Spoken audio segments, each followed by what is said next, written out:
I know we couldn't have prepared for Melissa, but there are some things that we could have done differently.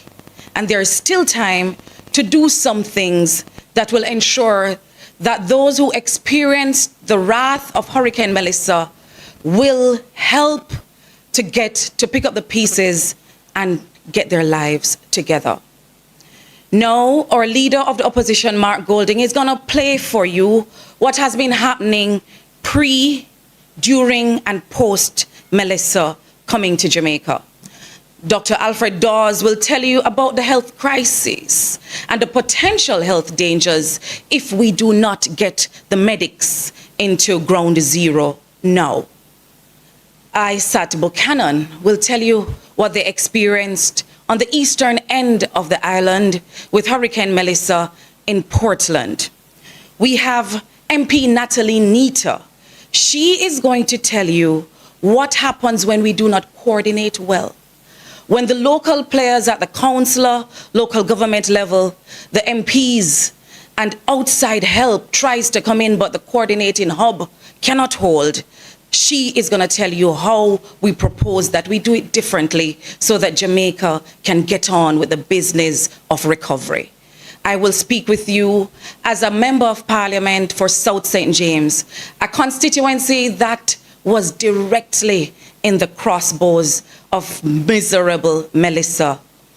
And then Zuleika Jess will tell you of the experience she had with her constituents in St. Elizabeth. I will also speak to you about what's happening in Westmoreland, Hanover, Trelawney, because the information that we're receiving from our representatives is too much not to share with Jamaica. We will speak again when you can ask us questions at the end of the presentation. But for now, please welcome Mark Golding, the leader of the opposition.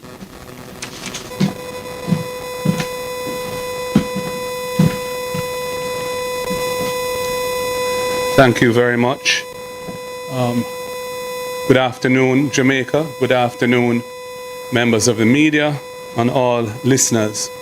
I want to begin by expressing my profound, heartfelt condolences to the families and friends of those who have lost their lives in this tragic hurricane or its aftermath.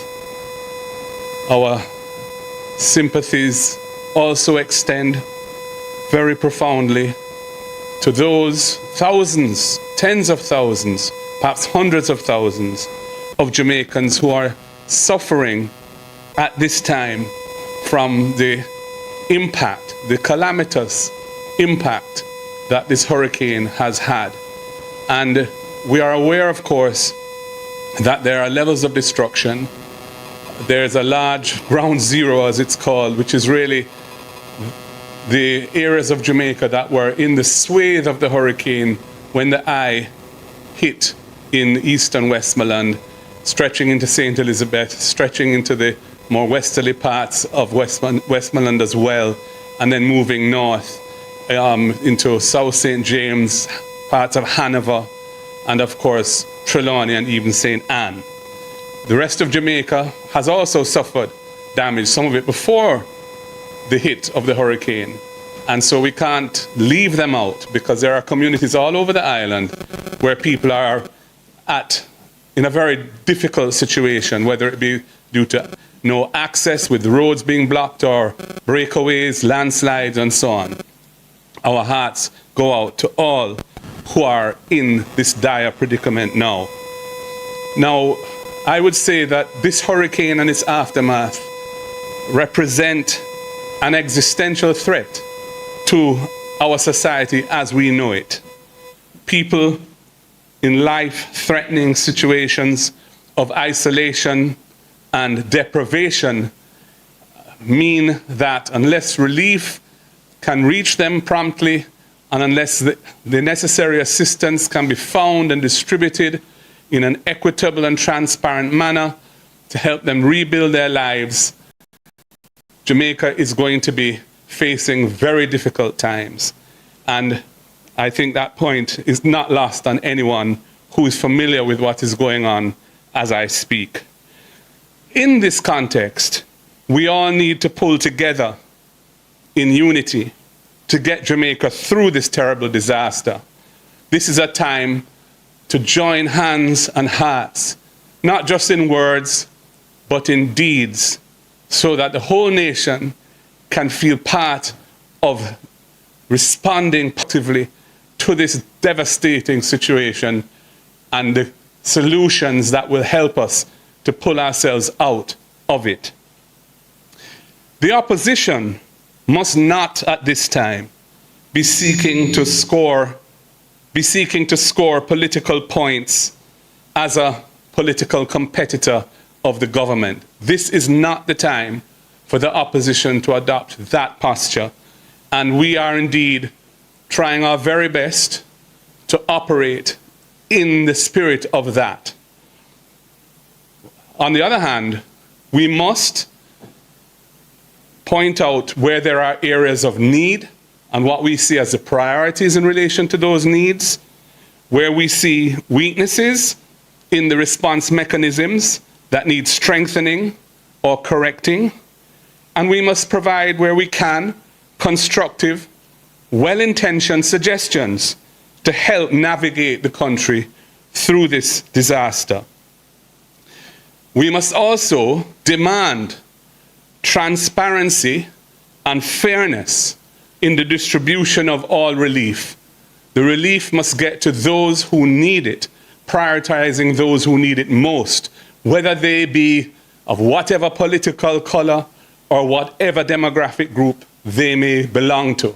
They are all Jamaicans, and they are to be treated equally in this time without any form of discrimination or tribal politics coming into it.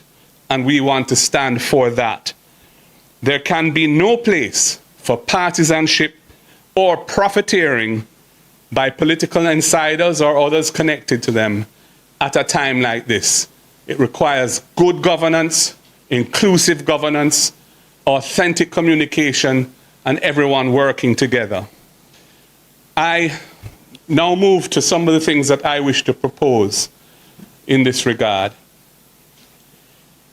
I have proposed to the Prime Minister from last week, Wednesday, that he should establish a broad-based task force to be given the responsibility of governance oversight over the relief effort, the relief coming in, how it is dealt with, how it is distributed, not to manage that process on a day-to-day basis, but to provide oversight to those who are managing it. So there's some accountability for how it's done, and that accountability is being held by a broad-based group that can enjoy the support and confidence of the whole society, especially those who are suffering terribly now and no doubt fear that they may not be treated fairly or they may be ignored or overlooked in the response of the state to the crisis.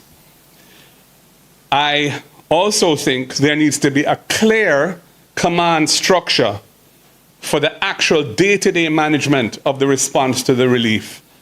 And that should be led, in my opinion, by professionals in disaster management, not by politicians who do not know the ins and outs of responding to a disaster of this magnitude. And we should not be shy of seeking international support and help from persons who have career expertise and experience in this regard. Thirdly, we're going to need a Marshall Plan, a well-funded, broad-based plan for the rebuilding and reconstruction of large swathes of Jamaica which have been ravaged by this hurricane. That plan cannot be developed today, but it is vital that we prepare such a plan and that it have the inputs of persons who have the necessary skills and experience and knowledge to design a comprehensive, workable plan that can be executed efficiently and that can have the confidence of our international partners we are going to rely on heavily to provide the financial support for this. And in terms of more specific recommendations now. I have asked the Prime Minister to make an additional allocation of resources to members of Parliament so that they can mobilize communities and contractors to help with the cleaning up of communities that are currently in a state of devastation, clearing roads where necessary, cutting trees and the like. Until that allocation is made, members of Parliament are unable to respond to the needs of the people unless they happen to have some personal resources or access to dealing with it outside of the public system, and many do not have that. I would also say that the process of engaging contractors to do that kind of work should be simplified and made easy for members of Parliament, especially in those areas where there's very limited connectivity and where following the normal bureaucratic processes that are required would be very challenging or impossible for members of Parliament. If contractors have a TRN, whatever the allocation is, there should be invoices, and those invoices can be submitted, but the work should be able to begin. Secondly, we note and agree with the decision to suspend the imposition of import duties and import GCT on disaster relief items coming into Jamaica. However, we believe that the period for which this has been announced is too short, because the time it takes to mobilize funding and make the necessary procurement abroad, the logistics, etc., of getting it shipped to points on land where they can then be shipped or flown to Jamaica takes some time. And to have it cut off by the end of this month is too short. And it's also not clear from the announcement that was made whether goods in transit to Jamaica will get the benefit, even if they haven't landed here at the time of the expiry of the window. I'm suggesting that we recast that window in a way which is more realistic, given the situation that we face. I also think we need an evacuation plan urgently for persons who are without shelter. That needs to be well thought through so that persons can be moved to places of safety where whatever form of accommodation can be erected to support them, whether it be tents or something else that can be put in place, and they can have access to the basic means of survival in an organized way. And that is necessary because right now we have people, many, many Jamaicans who are exposed to the elements, including babies, including children, including the elderly, including persons with disabilities, and they need to be moved to accommodation which protects them from the ravages of the elements going forward. Those are my thoughts. And I'm now going to hand over to the next MP who is going to address more specific concerns in their particular constituency. I thank you.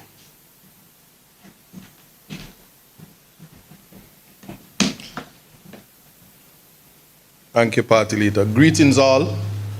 I'm Isa Buchanan, MP for Portland Eastern, also the spokesperson for Youth and Human Rights. I speak on behalf of the people on the eastern side of Jamaica. I'm setting the context to say that equity in distribution is going to be an important theme if we are to ensure that all persons in Jamaica are not excluded or left out, but rather inclusion. Now in Portland, this is a direct message from the constituents. Port Antonio is not all of Portland. So in saying that, I want people to understand that there was devastation in Portland Eastern. In particular, the Fellowship Division, which is a valley area, Melissa did serious damage in that area. There are persons who, the roofs are all gone. It's similar in the Mansion Hill Division. So there are persons who are homeless as we speak. I raise this in the context that persons have an ability to try to survive. They try their best to ensure that they move on with their life. It's almost an innate ability these days. But I want the government to understand that when persons are building back their houses and just taking up zincs that probably don't even belong to them to ensure that they have a roof over their heads, they can't wait. It's impossible to wait until somebody comes to say, okay, I see the damage. We will process your claim and then give you some support. That support is in the sum of $50,000, $100,000, $400,000 if it's complete destruction. And if you are a Jamaican and you want to be a homeowner, you know the reality that $400,000 will never be able to put you back in the position that would make you a homeowner or in livable, humane conditions. So when I speak of equity of distribution, although Melissa didn't hit at ground zero in the east, we are an island surrounded by water, especially if you're a coastline parish like Portland, Eastern, St. Thomas, Portland, Eastern and Western, all of Portland and all of St. Thomas. But if we speak of the constituency, I'm not going to sit here or stand here and say that MPs who are not in those ground zeros aren't affected, because we all are. As it is right now, we are a country where resources are scarce. The opposition leader would have reached out to the Prime Minister and there was an allocation. What does that allocation look like? I can only tell you from the lived experience that from a human rights perspective, if you get $1.5 million, that amounts to no more than 600 care packages and probably 22 tarpaulins. Why am I speaking on this? Because it would mean that if you are a member of parliament and you had persons voting for you in the amount of 8,000 plus persons, these are persons that have been affected, and whether you know it or not, it's not just the elderly, it's not just women and children. They're able-bodied persons who live day to day.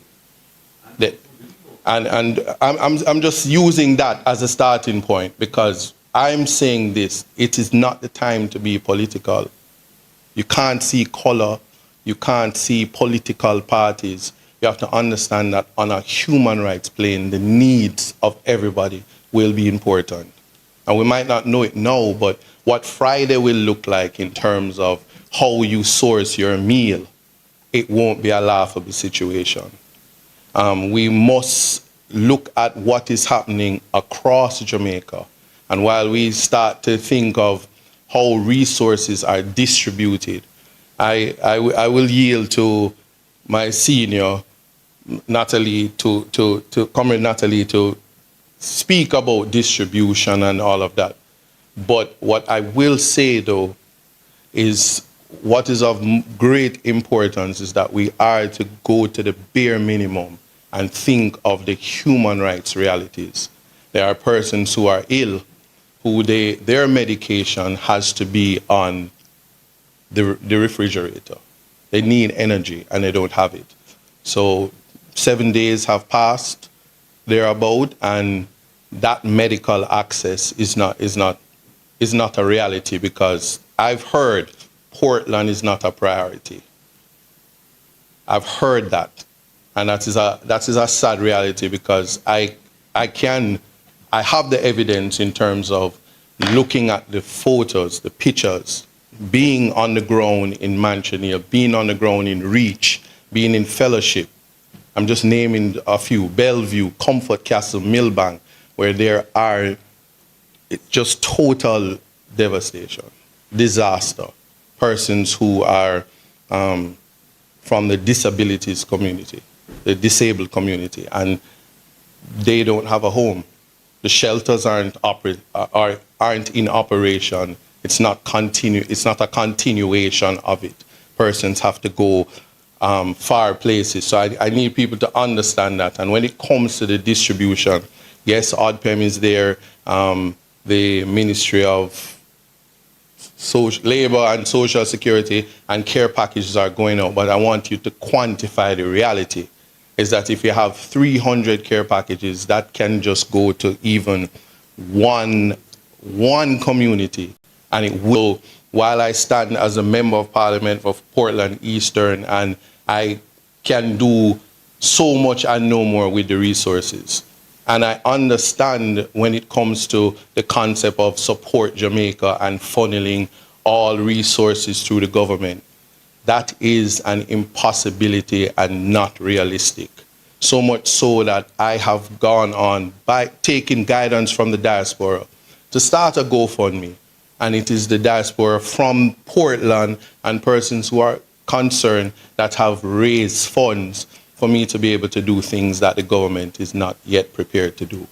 I will just say, think of every single person, because that is my duty as a humanitarian, as a human rights attorney, and even as a spokesperson as for human rights and youth. And I will make a compassionate call to all members of parliament that we are to work collectively through our offices. I will reach out to anybody that's close by, because I get the calls that my family is stuck in Westmoreland and I haven't heard of them.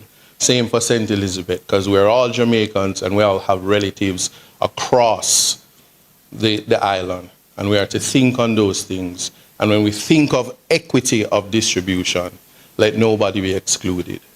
Thank you.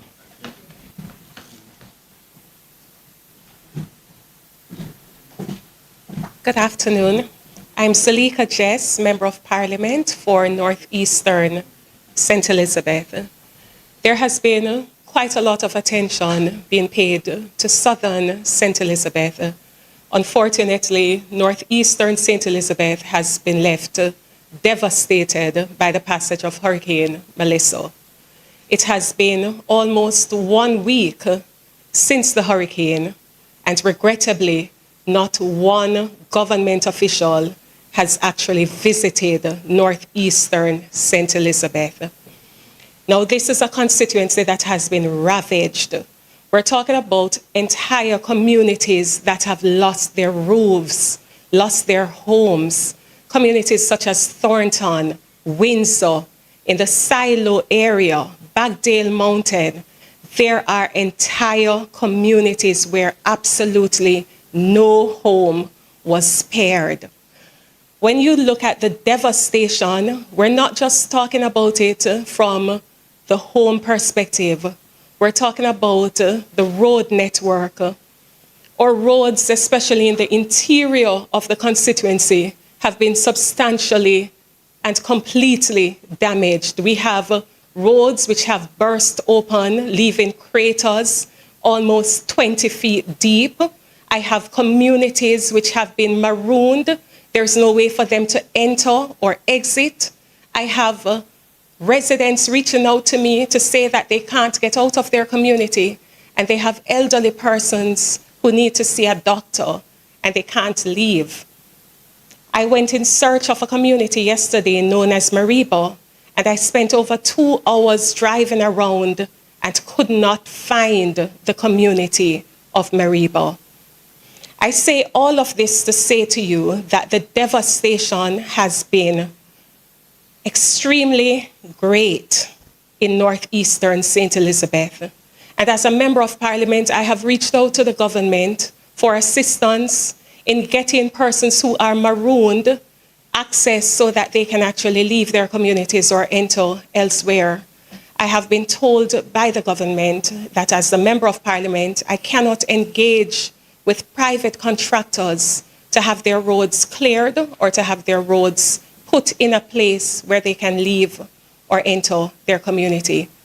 And so I have been faced with a difficult decision where I have to choose whether I obey the rules as they currently stand, in which case it means that residents will be left stranded and trapped and unable to leave, even in cases of emergency. People will not be able to have access to food, water. Or I make the other difficult decision, which is to go against the government's dictates and actually engage contractors to put together the roadway as best as possible so that access can be had. I have chosen the latter. And so I hope And I pray that the government will actually make some allocation available to members of parliament in the affected constituencies. I am calling on the government to include the members of parliament, to engage with us, and very importantly, to empower us to help the people who are depending on us because they don't have the numbers for the government ministers, they have the numbers for their members of parliament, and they're reaching out and begging and crying out for help. I'm asking that the government consider making an allocation, particularly to the members of parliament in the deeply affected communities, constituencies, where it's not just a case of clearing the roadways, it's a case of actually engaging professionals who can fill the gaps and the craters and make a way where there is no way, even if it is just on a temporary basis. The hurricane has wreaked substantial damage, and it's important that there is equitable distribution of resources. I have received only 150 care packages from the government for distribution. That doesn't even last one lane in one community because everybody has been affected in most communities. So it's not just the elderly or the disabled, it is everybody who is affected. And so I'm calling on the government to engage and to engage as a matter of urgency so that the relief that is necessary can be had. Thank you. So I will speak of the experience from St. James, and after which Dr. Dawes will speak about the health crisis and Natalie about coordination. When last I checked, we lost 5 lives in South St. James to Hurricane Melissa. And I speak not only as a person reading or hearing about what's happening in South St. James and in Jamaica, but as someone from South St. James who was on the ground from Wednesday. I left the constituency last night this morning at 2 a.m. to be a part of this press conference because as the chief spokesperson for the people of South St. James, I think it is my duty to get out of the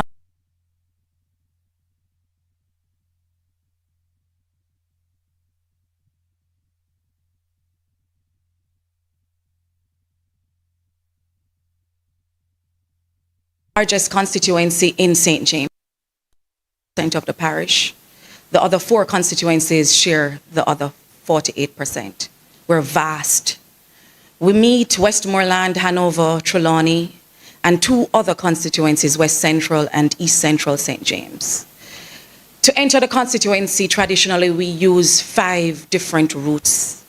We have only been able to clear 1 route into South St. James, and that is through Long Hill to Anchovy, Mafuta, Barnet Bush to take you up to Garland's, Moko, Maroontown, or you go right at Fern, Plum, Cambridge to go as far as you can until you're stopped by downed power lines, poles, landslides, and rivers. Yes, the 7 Rivers has taken the road we have in the Bickerstead Copperwood plantation area. We still have communities that are marooned and do not have access to food. And when I say no access to food, what I mean is that when we advised them to go to a shelter like the shelter at Cambridge High School, we told them that we were advised by the government that food would come after the storm, which was a mistake because some went in from as early as Monday of last week and they have not had food up till now. We were able to send a little boat across, a little blow-up boat across the roadway to get to some, and they got food for 1 night because the boat couldn't hold much more. We have seen the helicopters flying in the sky above us in South St. James, but most times they're going to St. Elizabeth or Westmoreland. They're going to the sexy places where disaster grief is big profit and big public relations opportunities. In South St. James, we're farmers, we're humble people, we don't like to beg. But I'm appealing on our behalf because we need urgently food, for our people who are marooned in places like Katadupa, in Jungle, in Awful Gully. We're calling for help for people in Retrieve, where we join Eastern Westmoreland, because they were only able to get their dead out of the community just 2 days ago. We're asking to have the health authorities come in because the cows are still floating, the goats are still floating in the waters that have taken and submerged communities like Spring Bottom in the Roehampton area. 2-story high houses are still underwater. We have a coaster bus, you know the height of that, that is still submerged along the roadway to Cambridge. Based on my estimation, over 70% of the housing stock, the business, the livestock, the agriculture has been lost in South St. James.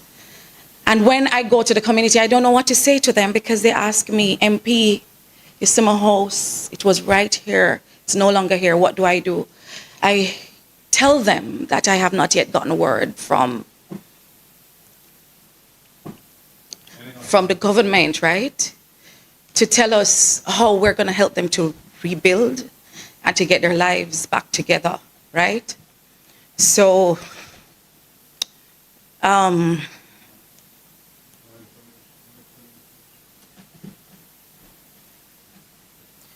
we're not asking because we are greedy. We're asking because the collaboration and the coordination on the ground is not reaching our people in South St. James. When I'm able to bring 2 bags of food like I did last night to the school at Malden High, they were not able to make breakfast this morning because it could only last 1 day. I'm asking you to help us to airlift some food into the communities, to get the sick people out of the homes and into the hospital. We have some pregnant mothers we were able to get to the hospital at Cornwall Regional just yesterday. Her baby was not moving anymore in her belly, right? We have an urgent need in South St. James, and I know everybody is trying.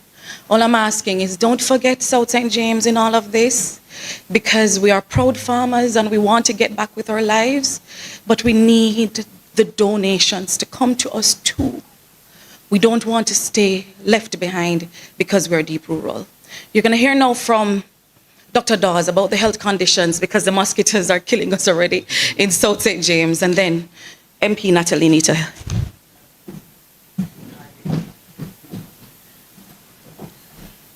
Good afternoon. Dr. Alfred Dawes, Member of Parliament for South East St. Catherine and Shadow Minister of Health and Wellness. When Hurricane Melissa hit Jamaica, it was a catastrophic natural disaster.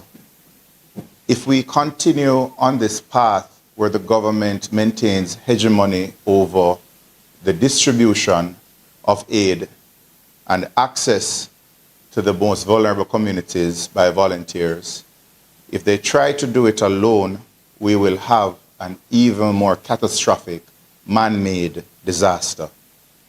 We are seeing a humanitarian crisis unfold before our very eyes. Ground Zero was in Eastern Westmoreland, a parish that I'm very familiar with, and the devastation that is seen there and in St. Elizabeth and in other parts of Westmoreland, St. James, Hanover, and St. Elizabeth overall.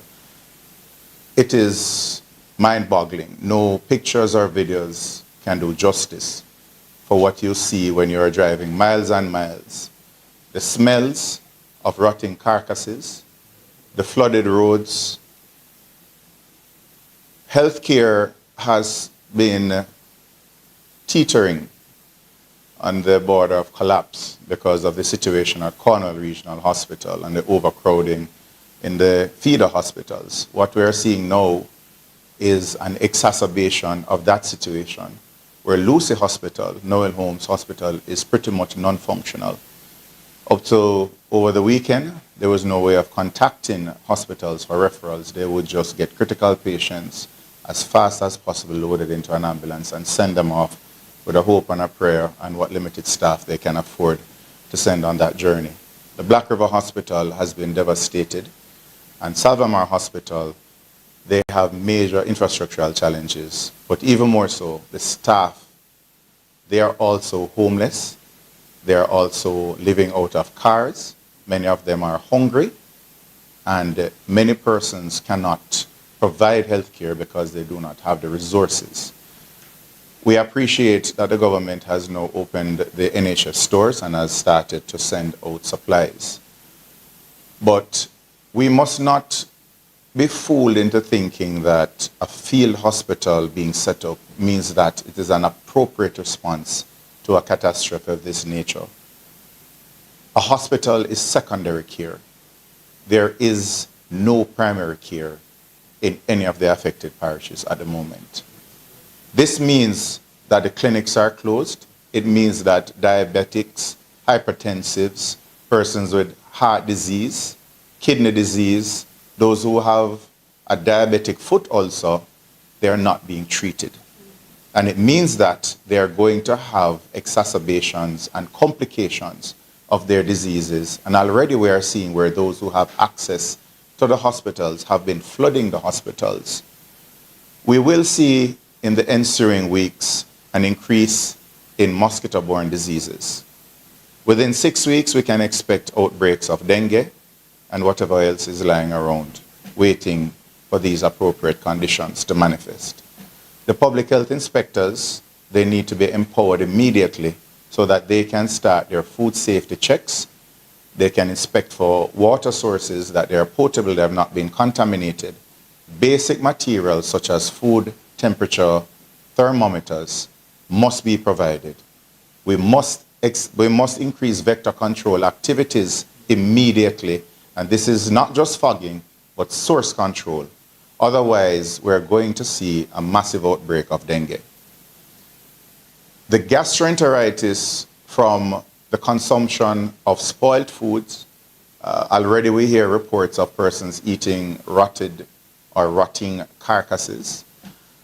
And the unavailability of potable water will lead to diarrhea, dehydration, and in the most vulnerable, the elderly, the children, and the pregnant mothers, it may mean death. We do not know what the true death toll is from the hurricane, but what we can expect is that if these public health issues are not addressed immediately, we're going to see far more deaths occurring in the aftermath of the storm, in this man-made disaster, than what occurred during the passage of Melissa, the natural disaster we're here to speak about. We must head this off. We must resource the hospitals. We must send relief staff to the hospitals. We must find a way to get health care in the communities that have been cut off up to recently and are still cut off. And the way we may fill that gap is by inviting and coordinating the hordes of volunteers who want to go in and give some health care. Medical missions have played a very important part in the provision of health care in far-flung communities. And it is this provision of primary care, the screening, the early intervention with the medications, the dressing of wounds, that have kept many persons from seeking health care at overcrowded hospitals. If we have dilapidated structures, if we have damaged structures that are understaffed, it is reasonable to ask that volunteers be coordinated to go and man these health centers in the rural communities through the different medical missions. So these things must be coordinated immediately. Organizations that want to donate food and especially water, they must be accommodated. I've had complaints and I have tested the system myself, and I don't want to be overly critical. That is not the tone I want to project here today. But those who want to give are being frustrated by the process, and what is happening is that they are trying to make the journey themselves. The roads are blocked up. On our mission on Saturday, one of the buses broke down and the relief bus took about 4 or 5 hours to make what would normally be a 2-hour trip to relieve the staff that were left on that bus. The roads have been congested, and it is frustrating persons who want to donate, but we must set up a proper distribution network so that those who are impacted the most, irrespective of their antecedents, they get the resources that they need. It means not simply focusing on one particular area, but accepting that this hurricane tore through the entire Western Jamaica, and we must not ignore the plight of those who are in one parish. If the information that came to us through the media came late and our attentions were already fixed on a particular area that was brought to the forefront of our consciousness.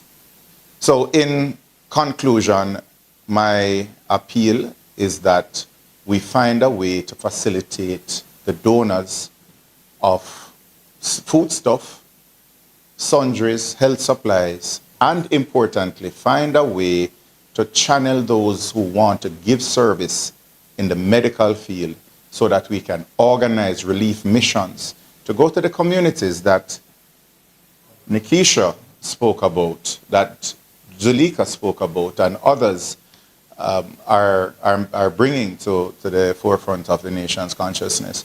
We have to get medical missions into those communities, and they are coming with their resources, but there needs to be a greater collaboration between those entities and the government and the state agencies, as well as the opposition, because we have made ourselves available to work alongside the government. So again, we do not want to convert a natural disaster into a man-made disaster because of partisanship, but we should focus more on partnership. Thank you.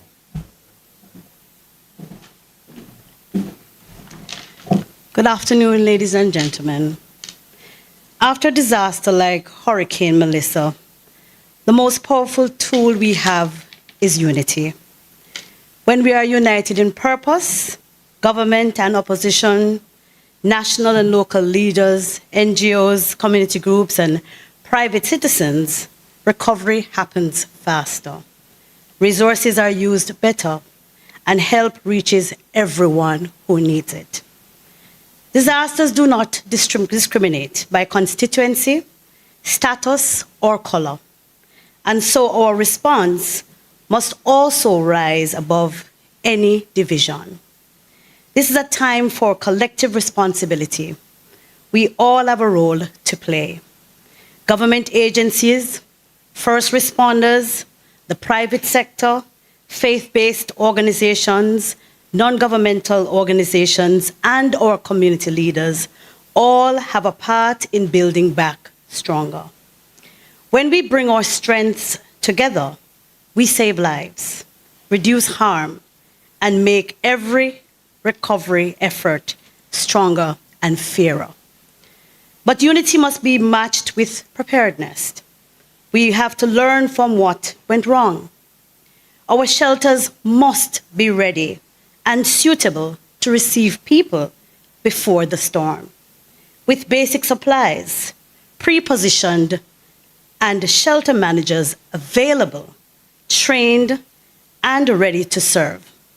In some instances across Jamaica, the list of shelter managers included persons who were deceased, had migrated, or were simply unwilling to serve. These are gaps we must correct. We must draw on the best practices of experts so that our communities become more resilient to future hazards. That means ensuring all stakeholders have a seat at the table. It means and includes government at both levels, our councillors, our mayors, our justices of the peace, and all who serve as stakeholders at the local level must have a seat at the table, including our opposition, who has not been included in any of these meaningful disaster preparedness or operational meetings. It is important at this time that all the logistics, all the utility companies, the private sector, the insurers, the small businesses, the donors and international agencies, that there must be a coordinated effort to make our recovery stronger. The media and communication platforms, academic institutions and technical experts, most importantly, our vulnerable groups and survivors themselves must have a seat at the table. When we work together, the benefits are clear. Lives are saved and harm is reduced through coordinated action. Needs are prioritized and duplication avoided so that no community is left behind. Resources are used efficiently by pooling transport, storage, and funding. Expertise is shared, combining technical skills and local knowledge. Vulnerable groups are protected, including children, the elderly, and persons with disabilities. Public safety and essential services are restored faster, helping communities to recover. And most importantly, trust is built because people can see fairness and transparency. If we are to build true resilience, collaboration cannot happen only in crisis. It must be part of how we operate every day. That means maintaining open communication channels, sharing information, coordinating resources, and planning together before the next disaster strikes.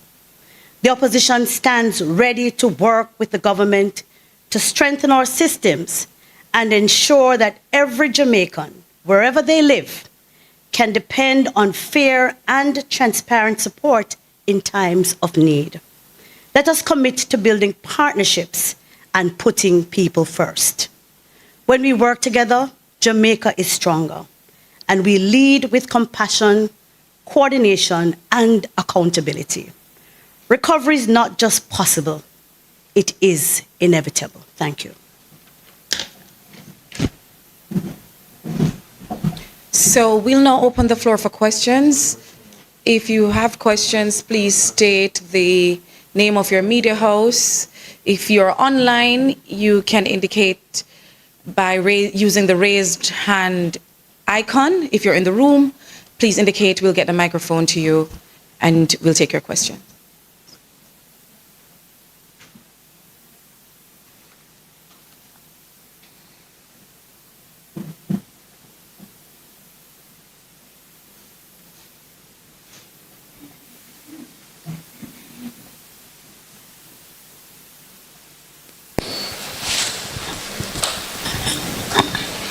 Greetings. This question is for Mr. Buchanan and Ms. Jess.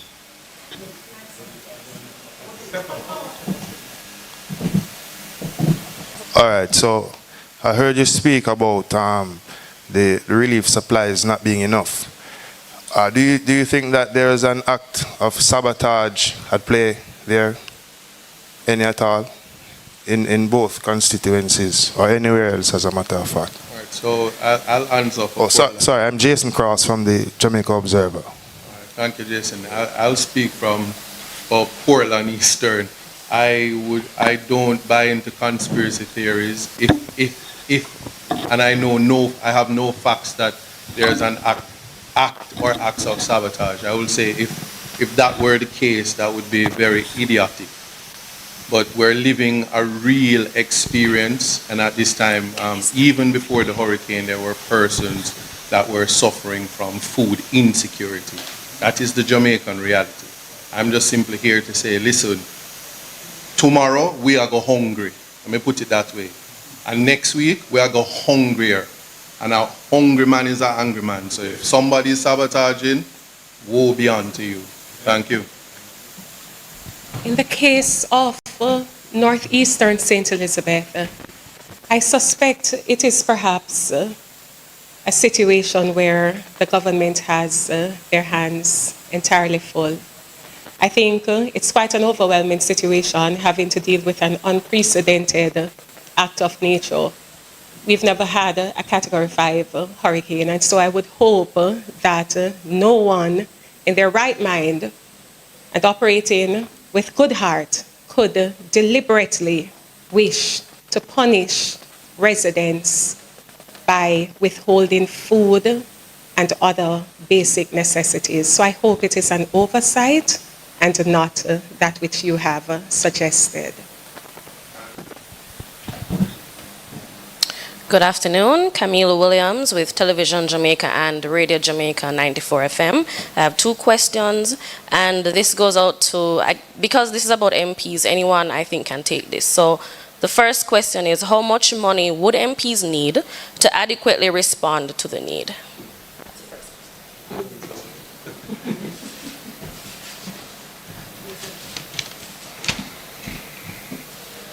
And this is each. How much would each MP? I understand what you mean.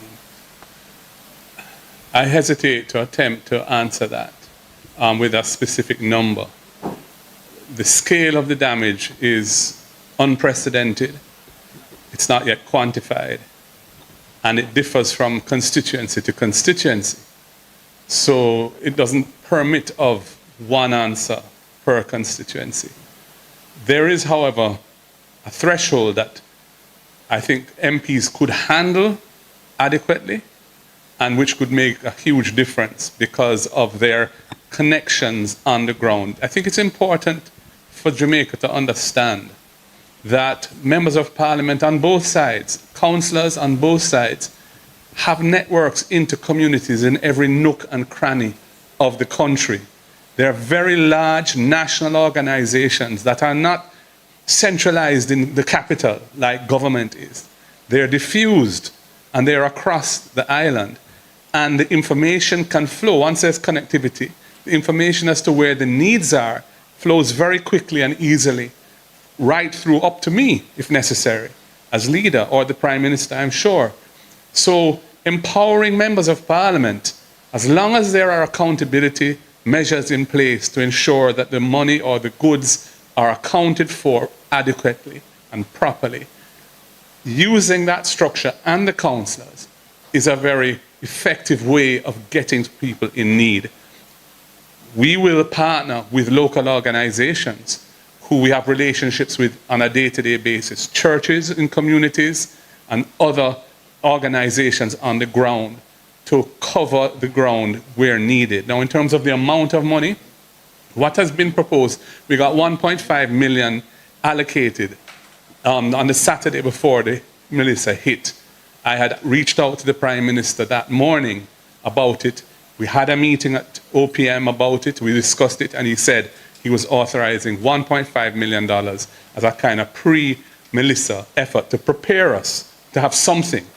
And that was useful, and we did our best to prepare ourselves with that. Tarpaulins, water, foodstuffs. But of course, the scale of this is so much greater than any of us anticipated, really, because we haven't experienced it before. That really needs to be replenished. I've been in dialogue with him.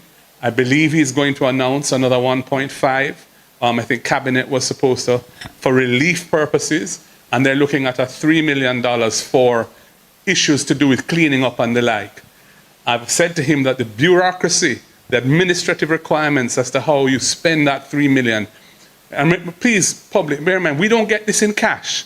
These are allocations that allow us to trust, as it were, the services, the food stuff from suppliers, and then we send invoices to a state agency who pay them directly. We don't handle any cash. Now, $3 million, when you're faced with thousands of people who are homeless, is not an answer to that question. And I'm not sure that for the major, I should put it this way, for the major response to the housing and shelter needs of the people, and even the food and water needs, the MPs cannot be the sole solution. We don't have the capacity to deal with housing needs on that scale. That needs a national reconstruction program with a proper governance structure attached to it and well-resourced. But certainly, if you were to give MPs even $50 million each, that would be we would be able to make that money count for the people and the people who need it. I'm just throwing that out as a number, but it's many, many multiples of the figures that are being discussed now. And, one has to bear in mind the resource capacity of the country as well. And the government is in the best position to assess what that is. So, we're getting, hopefully, the CRIF payments which have been committed, and we're expecting that the cat bonds will also make a payment. The government hasn't yet confirmed that, though the media has been suggesting that it's a done deal. I hope it is, but we're waiting on the confirmation. And there are other funds that were in the budget and so on for national disasters. But bear in mind at the same time that there's been a calamitous hit to the economy. So going forward, we're going to see a contraction of the economy. We're going to see a contraction of government revenues. We're going to see a contraction of foreign exchange flows, potentially.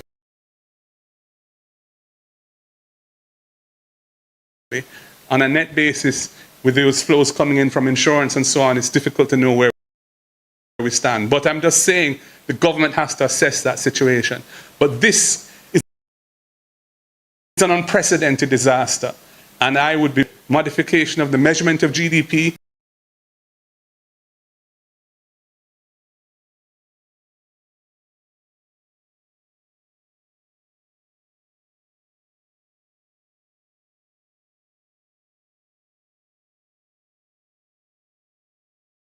We were supposed to get to the target of 60% of GDP this year, even though the law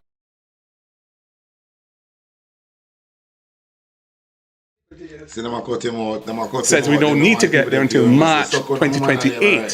So we're going to get there 2 years early. So there is some fiscal space in the... All right, so this is just one case. However, I would figure perhaps this might be a situation elsewhere. My question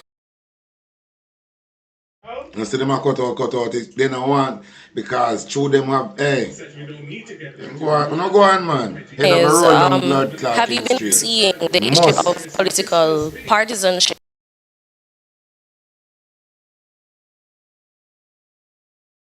affecting the distribution of relief? And I say this based on the conversation I had with a resident who said that a care package truck came to the community twice. Is going on. And that's why it's so important that the structure, the command structure to manage the distribution of relief is not an ad hoc thing where a minister get a phone call and respond here, and then somebody else tug him shirt and him respond. I remember when no one already in the country there. It needs a structure. It needs clear lines of communication. Right now, structure, the command structure. Not go and fuck with the thing here. It's not an ad hoc thing where a minister get a phone call and respond here. We still ever play with the live. Because they don't want the nation even mark. I got a report yesterday that 8 people were dead in a community in St. Elizabeth. And they were planning to do a mass burial because they're cut off. I can give you the name of the community. It's in my phone. I have reported it, which is not practical because he can't handle every single report. There is no proper command structure in place. They've put in the same old system that has applied under their lead. In a community in St. Elizabeth, and they were planning to do a mass burial because they're cut off. I can give you the name of the community. It's in my phone. I have reported it, which is not leadership in the past. And I'm saying, listen, this is bigger than all that. This is much, much bigger than all that. And we need to have something that the people can have confidence in, a broad-based system, leaders from the private sector, leaders from the churches, leaders from the NGO sector. The opposition should be at the table. Roughly half of the country that are interested in the system of democracy voted for the opposition. And, so to exclude us is not wise, because you're going to deprive yourselves of vital information, especially given that some of the most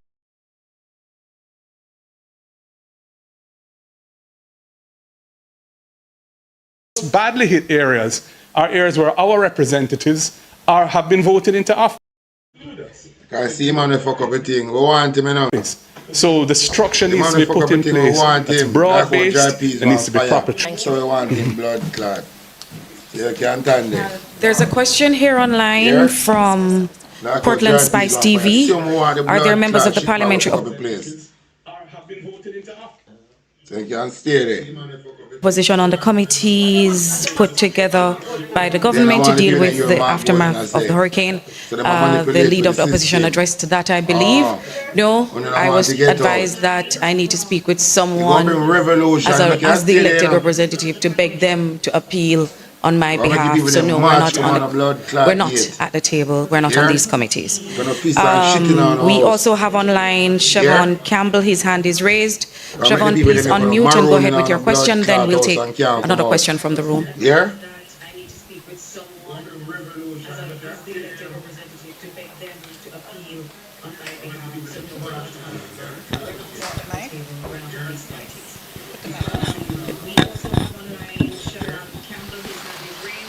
Go ahead, Siobhan.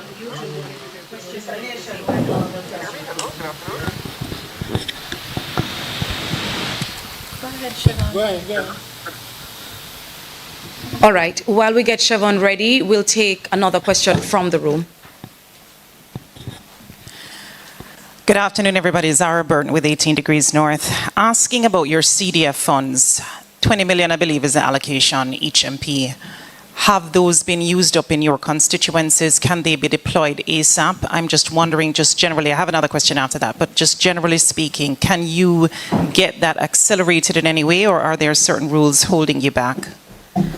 Okay, so for members of parliament who have returned, you might or might not still have CDF funds remaining. And if you do, it may or may not be accessible based on what it was programmed to do. So there are specific procedures to follow to be able to get funds to do mitigation works. And if you did not have a mitigation fund set aside, then you wouldn't have access to any of it.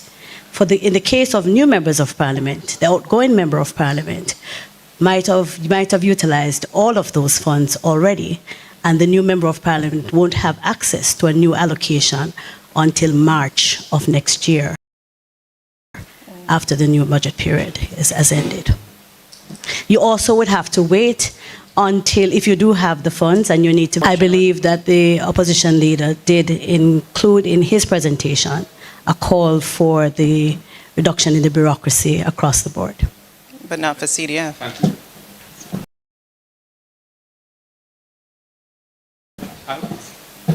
I would just add to that, just for public information, how the CDF works is a $20 million annual allocation per constituency. 1.5 of that is for admin support. So it's really 18.5 that's available to be spent. There are certain heads of activities that you must allocate that 18.5 across. Welfare, social housing, economic enablement, sports, education, etc. And then you have to design programs which have to go to a parliamentary committee and get approved for each of those. So the whole 8.5 million has to be approved by Parliament before you can get access to it. Now, there has been no decision to modify those rules. What has happened, that 1.5 million that was allocated on Saturday was an addition to the CDF. So it is being spent through the CDF processes, and the same agencies that normally would apply will receive the invoices from the suppliers of the food, water, tarpaulins, etc., and make those payments. They did not require parliamentary approval for that. I guess cabinet approved it. So I don't think there's much, if anything, available in the 20 million allocation that can be really used. Some people may have some funding for housing, and for example, I have asked whether for what I have in my constituency, which is available for housing, if we can use it for responding to the needs of people. Right now, a lot of people in Jamaica have leaking roofs, a lot of roof damage. There's a huge demand for zinc and other roofing materials. So I've written to the CDF to ask if we can use, if my constituency can use those funds for that. And they have indicated that we can. So, they need to broaden that, and that all 63 MPs have that, a facility available. In relation to the $3 million that the PM said would be approved today by Cabinet, or he was expecting it would, I have said, as I said in my opening presentation, rather than go through the normal bureaucracy for that, where you have to get NWA to approve the specific works, they have to send somebody to look at it, and then you have to write them and nominate who the contractor is, because it's below the threshold where it has to go to tender if it's only $3 million, and they can't do anything until that. I'm saying for many of the MPs in these areas, there's no connectivity. So to require them to go through all those just to clear some roads and chop up some trees is really, it's excessive. So what I would suggest is that we just allow a situation where contractors who have a TRN can issue an invoice, the work can be done, and that invoice is then sent for reimbursement in due course. I also had one more question. This was for Dr. Dawes. Health, mosquito-borne diseases. I know you mentioned it in your presentation that there is a possibility that we will be getting sicknesses come through like dengue. I wanted to know if, as of right now, whether you have heard of any cases of these mosquito-borne illnesses as of yet, and also, I know you mentioned, I think, fogging. I think you may have used a different term, but vector control. What other measures, given the fact that you said that they're coming, what other measures would be necessary to mitigate against that at this point? Because as I think somebody else mentioned, there are some carcasses in different streams, water bodies. Everywhere. Yeah. There's water ponding all over those parishes, and there's dead animals all over the place, rotten. So the question is that posing a health risk as well? And so if you could just address some of the things that, in addition to what you said about vector control, what else from a medical perspective would be necessary to mitigate against those diseases, and also dealing with these dead carcasses and even dead human bodies too that are not claimed? So what we are faced with now is a public health crisis in the making. We speak about the ponding of water, these water reservoirs that are caused by the receding floods. We do have a very fertile breeding spot for mosquitoes. So we are going to see a massive increase in the mosquito population. And we know that Aedes aegypti, which transmits dengue as well as chickpea and Zika, that is native to all of the parishes that have been affected. With the Haitian migrations that we are seeing coming in, we are at risk for malaria. We must consider that the rotting carcasses of animals can contaminate underground water supplies. If we have a contamination of underground water supplies, we're going to have a significant increase in the number of cases of gastroenteritis. We saw after the Haitian earthquake, there was a rise in cholera that was brought in by relief workers. We don't know if relief workers are coming in with other diseases as well.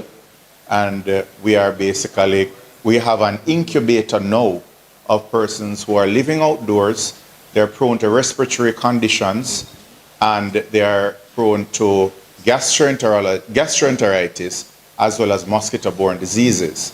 So we have to address the breeding sites. That's going to be very difficult to do because of the large areas that have significant water pooling. Fogging can take place, but it is only a temporary measure. We have to get, as much as possible, mosquito repellents, mosquito nets out there for persons who are exposed to the elements. And we have to be testing water sources very regularly. We have to get the chlorine tablets, the water treatment solutions, as well as tablets, and water. We need to get water. And with all of this, persons in the affected areas, they have to be advised of what to look out for, how to practice proper hygiene, how to, unfortunately, we have to say, isolate bodies so that they don't come in contact with decomposing bodies, and they are exposed to infections. So unless we fix primary care immediately, we're going to see this disaster that is man-made if we don't do it right. And I choose that term carefully because if we can prevent a lot of this, if we get the teams out there, if we have a structured response, we get the public education out there, if we evacuate people out of those areas where they're at risk, and we get the potable water and proper food, the hygiene tools that are necessary to avoid these outbreaks, we can do it. There is hope, but we just have to do this the right way. I just wanted to add one postscript to my answer to your question about the CDF. The CDF, as normally allocated, is not disaster relief funding. It is to help in the constituencies to make life a little easier for people who need help. With the scale of what we're facing, the existing allocation of 20 million cannot be even considered as a response. There needs to be special funding using the resources that have been made available from Jamaica's disaster relief financing structure and any additional resources that we are able to garner from the goodwill that Jamaica enjoys, which is significant across the world, to empower those entities, those people who are in a position to reach those who need help. And it can't be the CDF that's the answer to that. And speaking as an incoming MP, we didn't even start out with $20 million. So it's whatever has been left behind by the MPs who preceded us that we have to make do with for the rest of the year. Let's hear now from Siobhan Campbell from Nationwide. Please unmute and go ahead, Siobhan.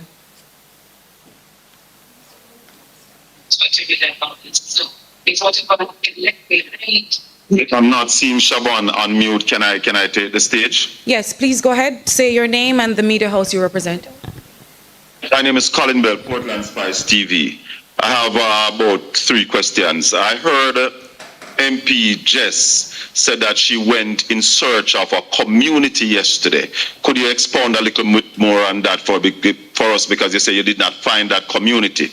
I also want to ask, does the People's National Party as a party can source assistance for the people who needs help? And of course, Comrade Natalie, do you think this is a stage where the Minister of Local Government needs to use that equalization fund to provide more funding for councillors? Thank you. Jess first.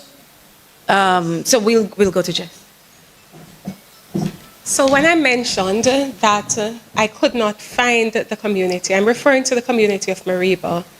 And we started out by checking the access points to the communities. So we went to one location where that is the road that should lead to Mariba, and there was no road. There were just crumbling asphalt. There was just debris of asphalt. We went to another location that should have been the other way to enter the community, and it was just totally impassable. Everything, the road was broken away, split totally. We were told that we may be able to find the community by going through a dirt road in the hills. And so we went into the hills trying to find the dirt road, took several dirt roads and could not find the community until further, about 2.5 hours later, we found a house, and they told us that if we continued to walk, because we couldn't drive, so if we continued to walk, we would find another house further down, and they would have to call out the community to come to us, because the community, they are trapped inside of the community. They are trapped in the community. So that is the reality on the ground. People are marooned, and they can't get in and they can't get out. Thankfully, I've made arrangements for some heavy-duty equipment to be brought into the area today to try and get them access. So hopefully I'll have better news later tonight.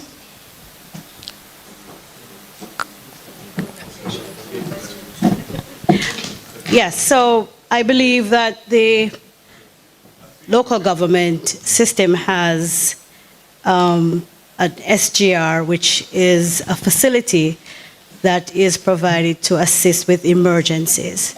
After dialogue with the local government minister, they were allowed, councillors and mayors are allowed to utilize some of what is available, if any, in their SGRs, which is their emergency funds. But I believe it's not enough. I believe the equalization fund can be utilized, so I'm answering you yes, it can be utilized to empower our local government representatives, as they are the first port of call. Everybody goes to the councillor first. Most times because they are living in the same communities with them. And so they should also be empowered, whether through the equalization fund or a special disbursement through the national budget at this time, to be able to assist with what is happening on our parochial roads. So while we are engaged in clearing our main roads so that major vehicular traffic can go through, our community roads need to be cleared urgently, because they can't get into major communities to be able to purchase food and to be able to have access to medication. And so there has to be a great emphasis at this time to empower our local government representatives to be able to respond quickly. I think the second question was to do with the People's National Party and fundraising and so on for disaster relief. So in the last week or so, we have developed a capacity as a party to respond to the needs that we're seeing on the ground, and that our elected representatives at the local government, the councillors, and the national level, the MPs, are communicating to us. So we have the capacity to receive financial contributions locally and from overseas, and we have relationships that we've developed with established charities that would import and make the relief supplies available for distribution. And we're putting in a structure for this with an accountability element, because we want to account for every dollar received and every item received and distributed. And the treasurer of the party is helping to design this. She has been managing this process for the past week, and we're bringing on additional human resources to give support so we can have a robust mechanism for anyone who wants to assist through our portal. Now, I gather that there's some thought among the government that they want to stop anything coming in other than through ODPEM and the state system. I would caution against that. I think that people have their preferences, donors have their preferences. Let us not deny any Jamaican in need the opportunity to receive a benefit which a donor would be inclined to provide for them through a particular channel, by saying everything has to go through the state channel. I think there should be coordination. I think we should collaborate and share information, as long as that is on an open basis and there's genuine sharing of information. But I don't think we should just restrict this whole relief to one channel, because that is going to result in people not benefiting as much or at all from what is available. And so I encourage the government to rethink that, if that is indeed the way they've been thinking. Okay, let's try once more for Siobhan. Siobhan, please unmute and we'll take your question. Hello, good afternoon. Can you hear me? Hearing you well. Good afternoon. Siobhan Campbell, Nationwide News. I have just two quick questions to the opposition leader. You said that the matter at hand is not one of politics. And while we understand the suggestions you've put forward, is it wise then to have a press conference of this nature, which essentially raises the matter to a political discussion? And second, there is a criticism that is going around suggesting that the opposition is attempting to govern from the opposition benches. How do you address that? Well, the opposition cannot govern the country. We don't have any authority or status in governing the country. The civil service respond to cabinet. We are not part of that system. And all state agencies ultimately respond to ministers who are in cabinet.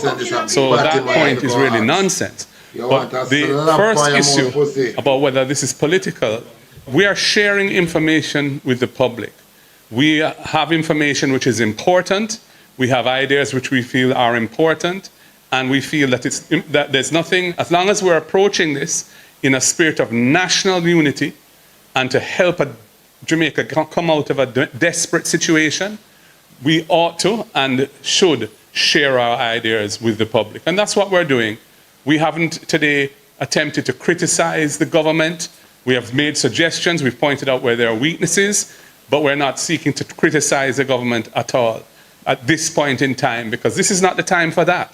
This is a time for us as an opposition to work with the government if they will let us, and if they won't let us, we will still work in the interest of the nation as a whole, Labour Right and PNP, because we are all Jamaicans, and we want Jamaica to recover from this. If we don't pull together, our corner dark. So let us pull together as one people and use the best resources available to us, the best thinking available to us, the best organizational skills available to us, with a common heart for the interests of the people who are suffering right now. And there's no better note to end this press conference. If you go home tonight and you can lay your head on a dry pillow, if when you look up you don't see stars, you are blessed. We in the West, we need your help. Pray for us. Pray for Jamaica, land we love. Have a good evening.